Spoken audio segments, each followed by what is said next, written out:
Salut, c'est Léa, nous allons voir comment former un contrat. Quels sont les 4 principes fondamentaux?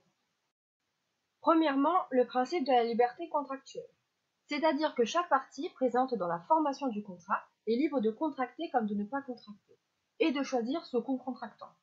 De plus, le contrat doit respecter la loi dans son contenu et dans sa formation.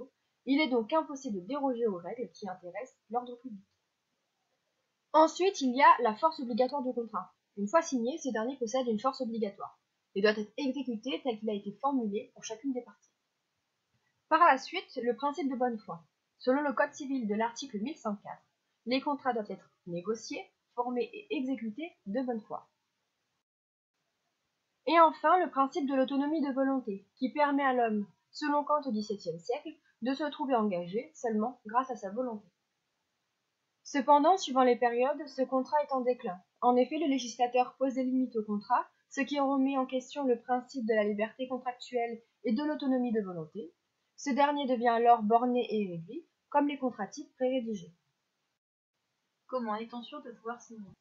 Quand l'offre et l'acceptation se sont rencontrées. Cependant, l'offre doit être précise, ferme, extériorisée par n'importe quel moyen, et non équivoque puisqu'elle n'est plus une invitation en pourparler, et peut être faite avec ou sans délai.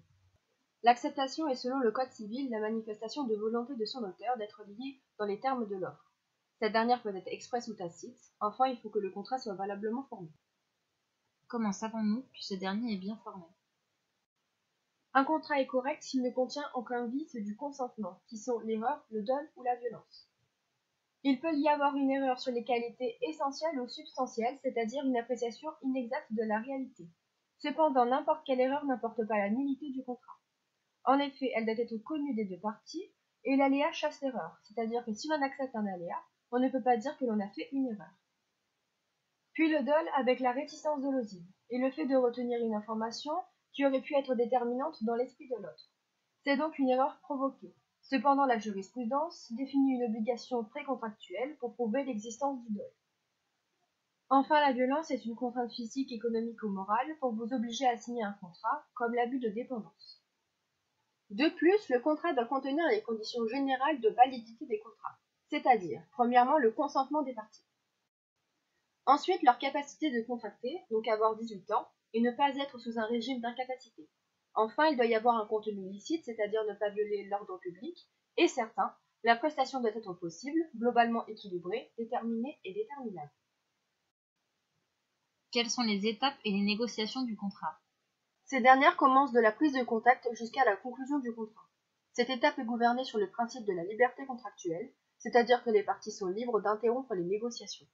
L'ordonnance de 2016 a mis au point une obligation précontractuelle de renseignement, mais également un devoir précontractuel de confidentialité, qui interdit aux négociateurs de divulguer ou d'utiliser des informations confidentielles sans l'autorisation de l'autre. En cas de litige, la personne qui prétend qu'on lui devait une information doit pouvoir le prouver, et à charge de l'autre partie qu'elle l'a fournie. Le manquement à ce devoir peut entraîner l'annulation du contrat, qui peut entraîner la mise en œuvre de la responsabilité civile avec des dommages et intérêts possibles, et l'annulation sur un vice du consentement, le dol. De plus, il existe des avant-contrats. L'ordonnance de 2016 donne la possibilité aux deux parties de signer des pactes de préférence, ce qui leur permet de s'engager à proposer à son bénéficiaire de traiter avec lui pour le cas où elle déciderait à contracter. Mais encore, il existe des sortes de promesses de contrat comme premièrement, la promesse unilatérale. Dans ce cas-là, il ne manque que le consentement du bénéficiaire pour conclure le contrat, ou le promettant lui accorde d'opter pour la conclusion qui lui convient. Et la promesse inalagmatique. Dans ce cas-là, les deux parties donnent d'ores et déjà leur consentement définitif. Quelles peuvent être les sanctions? Les sanctions peuvent donc être la nullité si le contrat ne respecte pas un ensemble de conditions de validité dans sa formation. La sanction est donc rétroactive, c'est-à-dire que l'on remet en état les parties comme si le contrat n'avait jamais existé. Cette dernière peut être relative ou absolue. Premièrement, elle sauvegarde un intérêt privé, et deuxièmement, elle sauvegarde un intérêt général, c'est-à-dire qu'elle peut invoquer tout le monde et pas seulement les parties. Cependant, le droit d'invoquer la nullité est de 5 ans. La résolution sanctionne, elle, un vice ou un problème dans l'exécution du contrat et possède les mêmes effets que la nullité, la sanction rétroactive. Et la résiliation est relative au contrat échelonné dans le temps. Cette dernière stoppe un contrat à l'instant T et est nulle pour l'avenir uniquement. De plus, si la preuve d'une faute est rapportée, il est possible de demander l'octroi de dommages et intérêts dans les conditions du droit de la responsabilité extra-contractuelle. Voilà, j'espère que ça vous a intéressé. À bientôt.